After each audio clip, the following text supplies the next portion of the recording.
Siguro kung ano eh. Di ba, ng gabi eh, sugod naman. Tapos, kung pa ito istorya-istoryahin, malugwa na din siya. Tapos, alas 12, ipansakan kong primrose otro.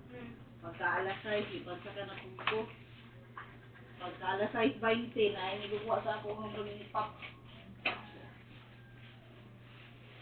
Ito na dayon, murag, halos 5 oras to ako ang kuhan.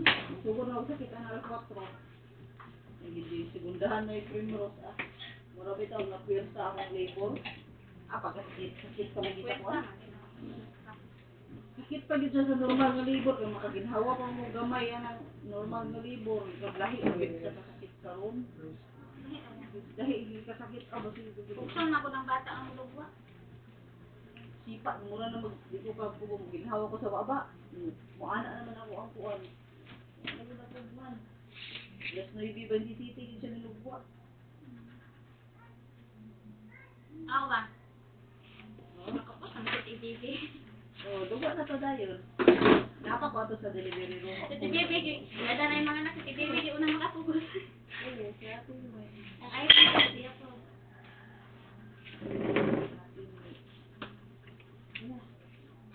Si Ate Bibi, kuhan po ito kami ang nagbati na ako.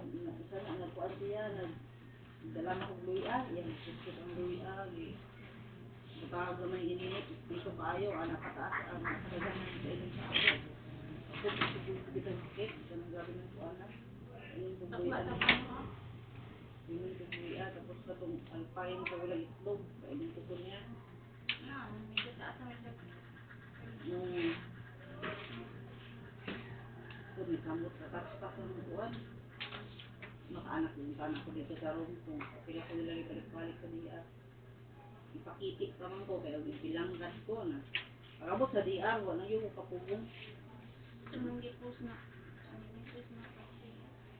Oo, nirigos yung ko. Ngayon ako ni Auntie dito sa kwan. Palas na ko. O niya, kaya man sila mo dali-dali.